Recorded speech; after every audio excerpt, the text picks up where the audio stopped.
A Joaquín Rodríguez.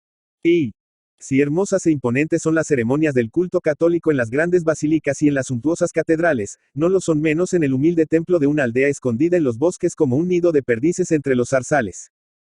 Siempre he gustado de visitar esos templos que la piedad sencilla y la fe ardiente de los campesinos y de los pobres levantan a la vera de los caminos. A la sombra de esos campanarios poblados de palomas, descansa el caminante. En el recinto de esos santuarios hay para el peregrino de la tierra voces misteriosas que le consuelan y le hablan de un mundo mejor. Parece que allí, ajena a las agitaciones del mundo, el alma vislumbra las claridades de esa región donde el dolor acaba, donde se aquietan las pasiones, donde le esperan seres amados, los primeros compañeros del viaje de la vida. ¿Por qué no buscar en el campo, lejos del bullicio de la ciudad, en la región montañosa, benéfico descanso durante los días que la Iglesia consagra a la conmemoración de la pasión y muerte de Jesucristo? En esta vez, como en otras, resolvimos dejar por algunos días la buena ciudad de Pluviosilla, más devota que nunca al fin de la Cuaresma, e ir a gozar, en compañía de muy buenos amigos, de una hospitalidad verdaderamente castellana, en una hacienda situada en la sierra de Songólica. Ir en busca de paisajes y de colores, de cuadros rústicos y de piadosas emociones. De mañanita, a los rayos de una aurora nacarada que anunciaba caluroso día, salimos de la túrida ciudad, camino de las tierras calientes. Nos hacían compañía dos amigos de carácter festivo, de inagotable verba, tan entusiastas como nosotros para estas excursiones campestres, que a cambio del cansancio y del molimiento de huesos, dan vigor al cuerpo y oxígeno a la sangre. Caballeros en sendas mulas iban mis compañeros, y, como era del caso, bien provistos para el almuerzo. El uno, mancebo de 23 años, alto, descuajaringado, ayer un niño bullicioso y salador, como cierto monaguillo malicioso y charlatán que alegra con sus diabluras las páginas de la calandria, y ahora más afecto a la liturgia católica que a las labores del comerciante, más dado al misal y al breviario que al libro de caja y con incipiente vocación al sacerdocio. Dios se la de firme y verdadera, no como la de aquel protagonista de la incomparable novela de Juan Valera. Se perece por un incensario. Se muere por una sobrepelliz, y al juicio de mis benevolos lectores dejo el estimar los entusiasmos de mi amigo en aquel viaje, teniendo, como la tenía, una Semana Santa en perspectiva, 8 días de solemnes ritos, en los cuales sus servicios de acolito iban a ser necesitados. El otro, de exigua estatura, de madrileña barba, de ojillos entreadormidos y parlero, de frase chispeante e incisiva, en el de la tora de andaluza sangre, muy abrumado con el sombrero de anchas alas, hacia curioso, pendant, al futuro misionero apostólico.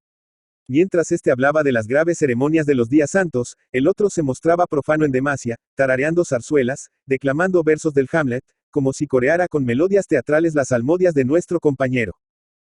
Allí íbamos los tres, un poeta dramático, un novelista y un candidato a la negra sotana, cada uno con su meña, como Don Quijote en Sierra Morena, admirando al rubicundo Febo y al saltador y alegre jilguerillo, cuando la vega de Tuxpango desplegaba ante nosotros sus maravillas tropicales, sus montañas, sus cascadas, sus cuestas penosas, sus cañaverales pintorescos, su espléndido río, que a las primeras luces matinales brillaba como una serpiente de platino.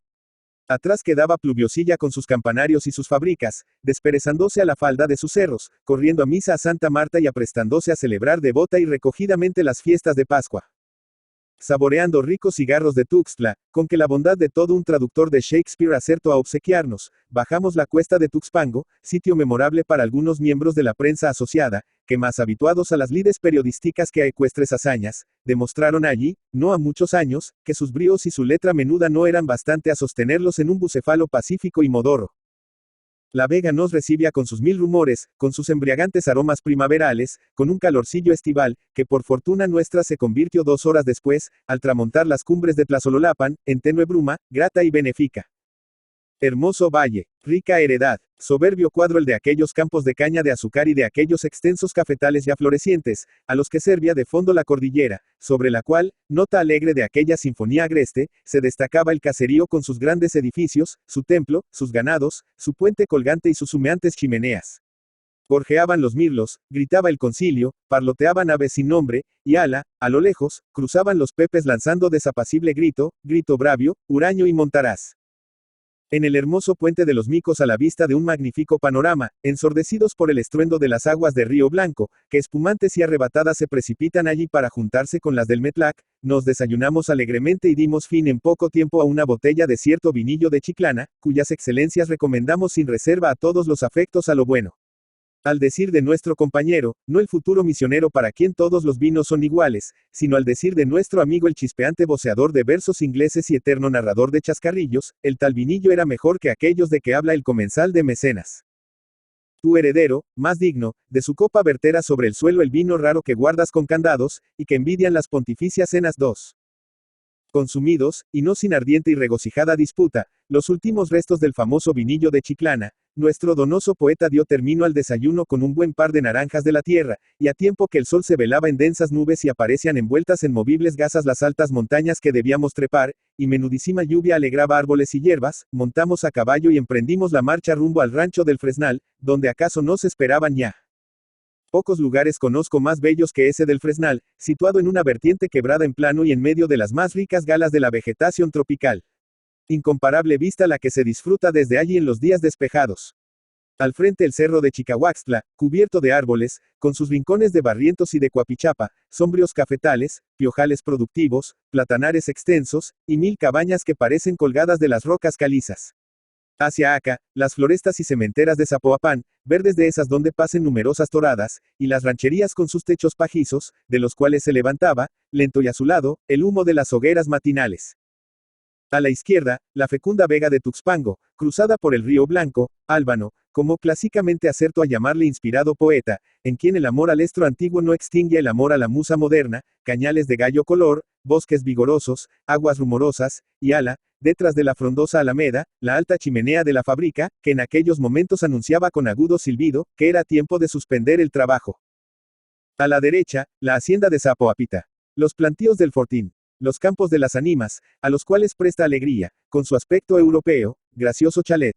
La barranca de Metlac, sobre la cual flota al nacer el día blanco velo de bruma. Los puentes y túneles del ferrocarril mexicano, los pastos de Monte Blanco, las cordilleras de Huatusco, que, en abra inmensa, dejan ver entre las claridades de un horizonte de límpida atmósfera, y en las vaguedades de luminosa lejanía, la mole irregular del cofre de Perote.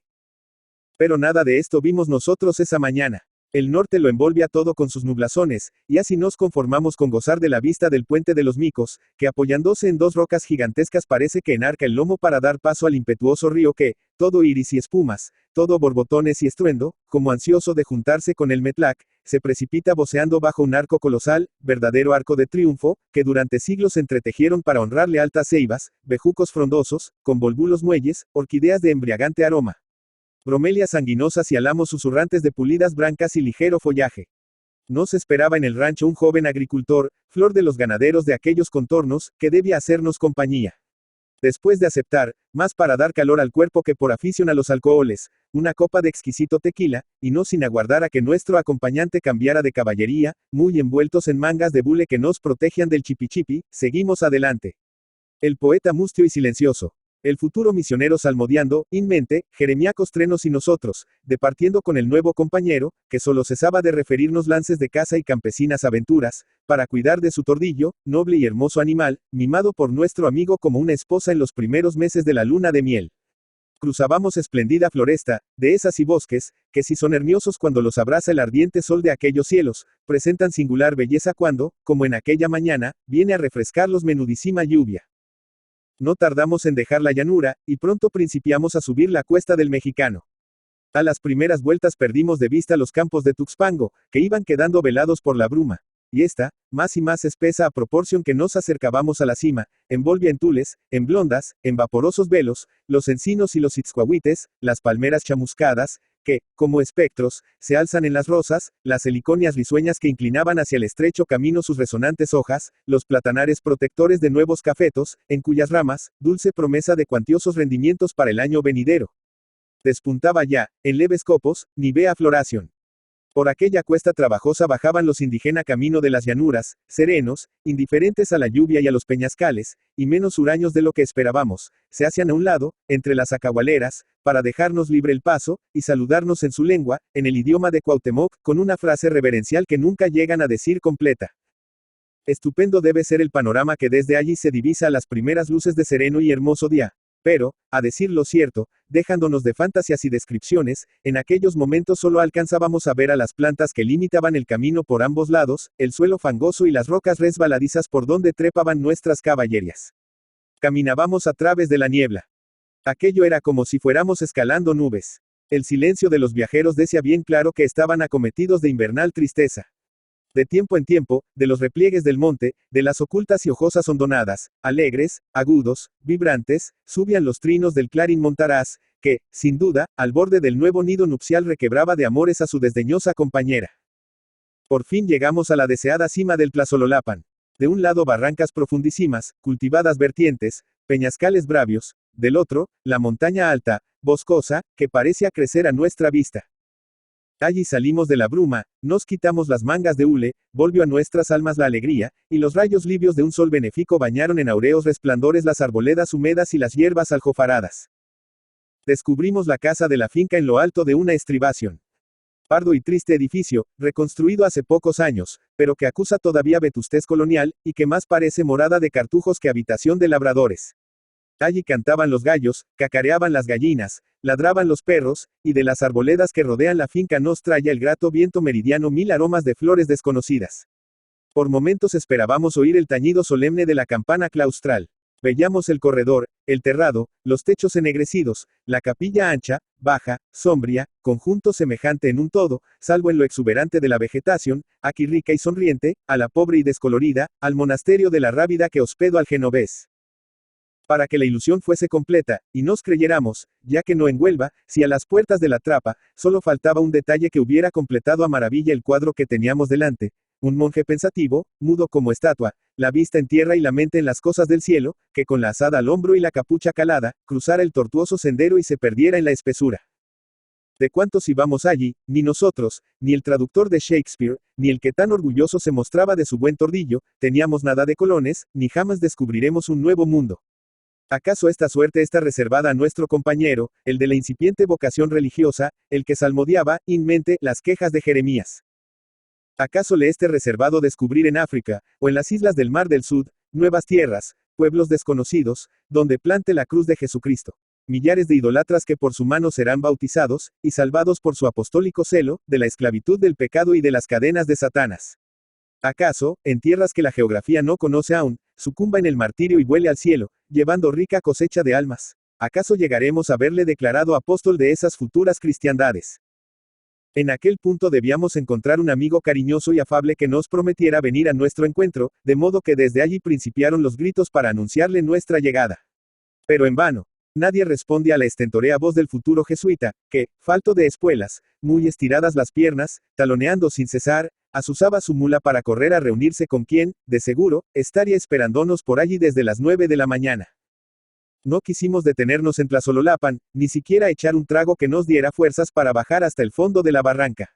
Seguimos adelante por un camino pedregoso, tan sensiblemente inclinado, que más de una vez temimos dar en tierra con nuestros cuerpos y salir por las orejas de nuestros caballos. Gritábamos con toda la fuerza de nuestros pulmones, llamando al obsequioso y cortés amigo, que por allí estaría en espera nuestra. Que hermosamente repetían los ecos nuestras voces. Que sonoro voceo el de aquellas montañas, como el de irritada multitud popular. Algunas veces, en respuesta a nuestros gritos, contestaban los indígenas y rústicos que labraban las heredades en las cercanas vertientes, con un silbido burlón, o con ese aullido particular, agudo y prolongado, propio de montañeses o gente llanera, que necesitan hacerse oír de quien está a larga distancia. Se creería que imita al chillido de los pepes, pájaros de las regiones cálidas que saben descubrir desde muy lejos al transeúnte, aun al través de espeso bosque, y parecen anunciar a los moradores de la selva que un extraño anda por aquellos caminos. Penoso por extremo era el que nosotros bajábamos, el más duro y cruel de cuantos recorrimos ese día. Se desliza como serpiente por una desviación de la montaña, y termina en el fondo de una barranca, en una rambla arenosa que aún conserva huellas del último ciclón. Rocas gigantescas y árboles altísimos declaran que las aguas bajaron por allí con ímpetu tremendo, renovando los horrores del diluvio.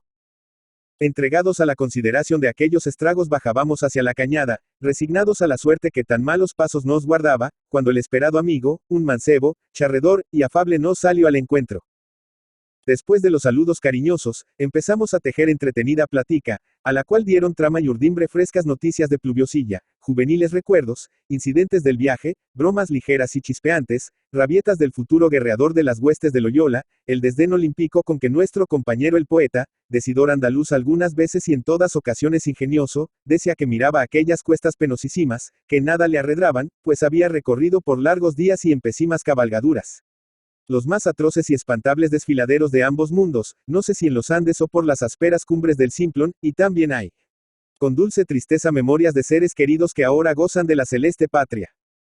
En el fondo de la barranca, bajo la copa de un árbol soberbio, hicimos alto para refrescar con un trago de aguardiente y un sorbo de agua turbia, pedidos a los moradores de cercana choza, que no quedaba ni una gota del célebre y reputado vinillo chiclanero, procedente de ciertos almacenes de Orizaba, y en vano requerimos la dama Juana para que cumpliera en nosotros una obra de misericordia.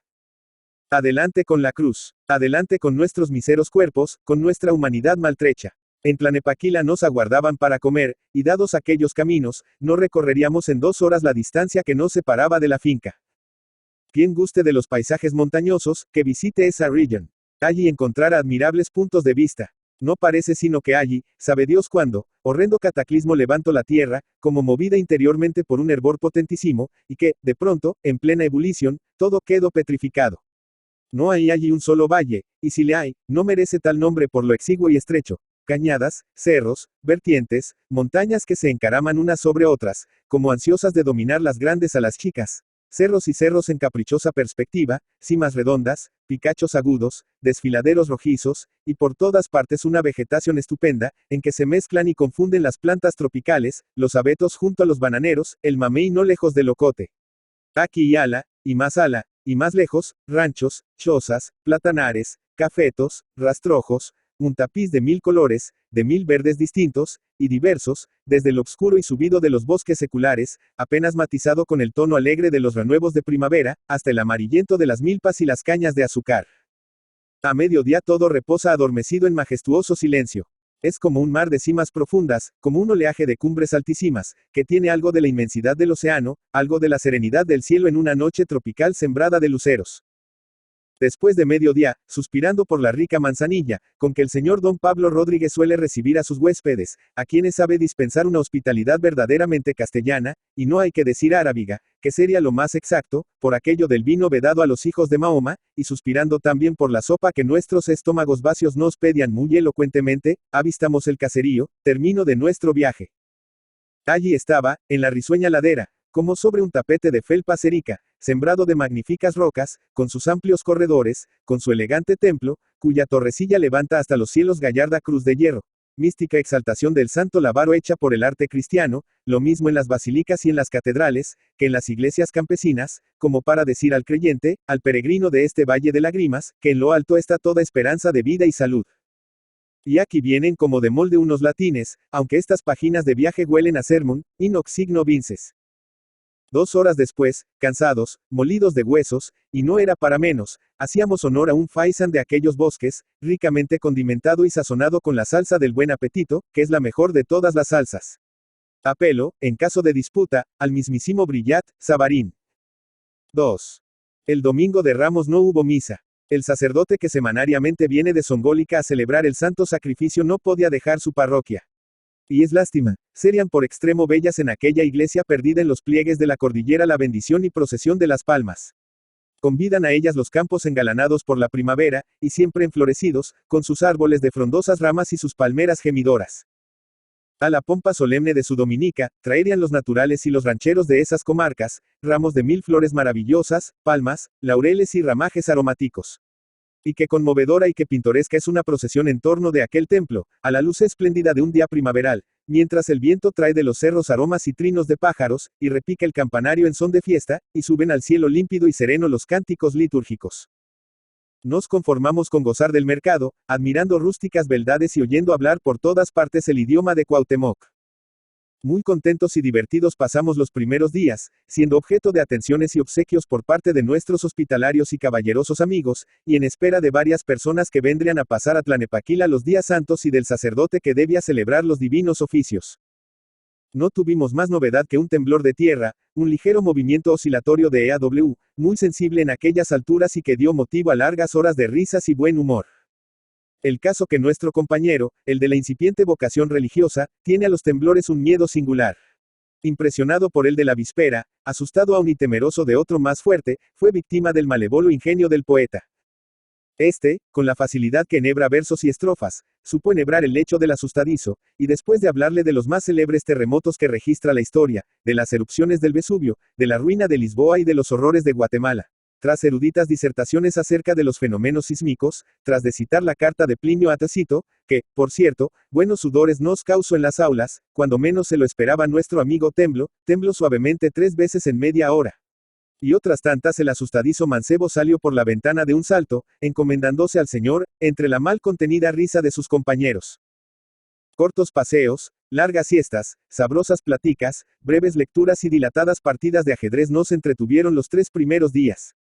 El martes, a media mañana, llegó el sacerdote, y por la noche, los amigos esperados, un notario de fácil palabra y luengos bigotes, y un caballero propietario, todo corrección y mesura, que, desde luego, se mostró temeroso de las diabluras que sabían preparar aquellos compañeros tan poco gravedosos, sin que su genial dulzura fuera parte a ocultar los infundados recelos que le traían inquieto.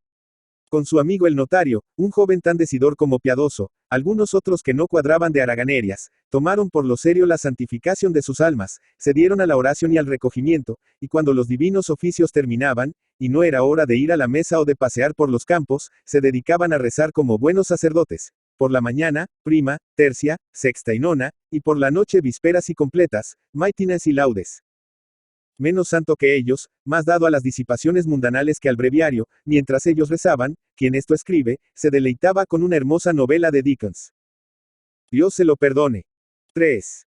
A que cansar a los lectores con narración pormenorizada de cuanto hacíamos y dejábamos de hacer, y concretémonos a las solemnidades religiosas de esos días, que, no por celebrarse en la capilla de una hacienda, estuvieron menos majestuosas que en la ciudad, antes, por el contrario, fueron severas e imponentes.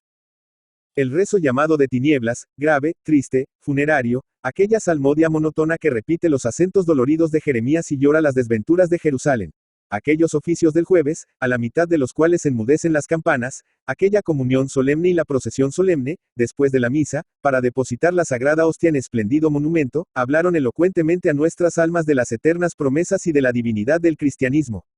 No oraban en el recinto de aquel templo grandes y poderosos, ni el lujo ni la vanidad de trajes y personas distrayan nuestra mente de los santos misterios. Rústicos y labradores, miserables indígena de pobre vestido y almas sencillas, iban en pos de la procesión, y aquel acto me parecía que decía más de la verdad de la creencia católica, que los discursos de muchos célebres apologistas. Pero nada como los oficios del viernes. Enlutados el altar y el sacerdote, apagadas las candelas, velado el crucifijo, el ministro postrado al pie del ara. La narración de la gran tragedia del Calvario, de los más grandes misterios de la redención del humano linaje, aquieta el espíritu y le hace reposar en una dulce y serena contemplación. En tal día, ora la Iglesia por todos sus hijos. Ora por ellos, doblando la rodilla, por el Papa, por todos los órdenes sacerdotales, por los depositarios del poder público, por los catecúmenos, por los navegantes y por todos los atribulados y afligidos. Ora también por los herejes y cismáticos, y por los judíos y los gentiles. Al conmemorar la muerte de Jesucristo, pide grandes mercedes, se postra en tierra y hunde la frente en el polvo, demandando gracias espirituales y temporales. Pero al orar por el pueblo judío no se arrodilla, como para manifestar que es patente en la nación de Isida el castigo divino. Sin templo ni patria, vaga proscrita por el mundo, perseguida en todo tiempo, odiada en todas partes, purga su perfidia, sin que poder ni riquezas le valgan para vivir en paz y en tierra propia. Y de los oficios de ese día, nada como la adoración de la cruz. Descúbrele el sacerdote y la muestra al pueblo, y pobres y ricos, amos y servidores, sabios e ignorantes se acercan a adorarla, mientras el coro canta en 3 lenguas, hondas quejas y dolorosa lamentación: pueblo mío, ¿qué te he hecho? Te saqué de la servidumbre de Egipto, y me enclavaste en una cruz. A fuer de cristianos y de artistas debemos decir que no creemos que haya en el culto católico otra ceremonia más bella y conmovedora, más imponente y más piadosa. No es posible asistir a este acto sin que las lágrimas asomen a los ojos. Toda la religión cristiana está en esa ceremonia. ¿Qué decimos? Toda la vida del cristiano. Creemos, y por qué no decirlo, que a cuantos se acercan en ese día a adorar la cruz, deben ser concedidas por el cielo grandes mercedes. Nosotros no olvidamos en aquel momento a cuantos hemos amado, a cuantos nos amaron y nos aman, y oramos fervientemente por el descanso eterno de nuestros padres. Y el sábado, que alegres sonaban las campanas en aquellas serranías. Como repetían los ecos el regocijado repique, el tronar de los cohetes, el estallido de las cámaras y los disparos de los morteretes. Fresco viento movía las arboledas y los ecos iban repitiendo de monte en monte la estruendosa salva.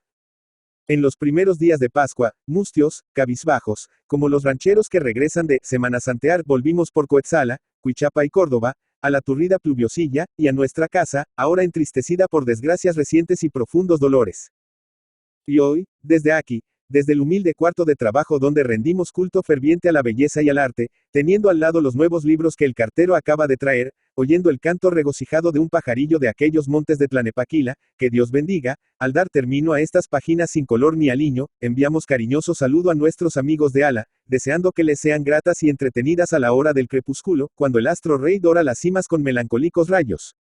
Mugen por las pendientes los ganados que vienen al abrevadero, y la campana, con voz devota y pausada, convoca a la oración.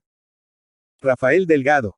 Ángel de Jesús Rafael Delgado, Córdoba, Veracruz, 20 de agosto de 1853 Orizaba, Veracruz, 20 de mayo de 1914, fue un poeta, escritor, novelista y catedrático mexicano. En 1896, fue nombrado miembro de la Academia Mexicana de la Lengua, en donde ocupó la silla 12. Sus padres fueron Pedro Delgado y María de Jesús Sáenz. Se mudó a Orizaba, a la cual le decía nupcial, por las neblinas, a los pocos meses de nacido, por rechazo al movimiento liberal de Córdoba. Tuvo como guía a un tío, el padre José María Sáenz Erosa, canónigo doctoral de la Colegiata de Guadalupe, que se movía en las aulas de los colegios de Nuestra Señora de Guadalupe, de infantes de la Colegiata de Guadalupe y Nacional de Orizaba, cuyo edificio es el actual Palacio Municipal. Completa su formación en la rica biblioteca heredada del tío, donde abundaban autores griegos, latinos, españoles, francesas y su escrupuloso uso del castellano configuraron su fluido estilo narrativo. Residió en la Ciudad de México cuando niño y luego cuando ya era un hombre maduro. También residió en Guadalajara, donde se desempeñó como encargado de la Secretaría de Educación de Jalisco, a solicitud de su amigo el escritor José López Portillo y Rojas. Debido a que padeció artritis se vio obligado a regresar a la ciudad de Orizaba.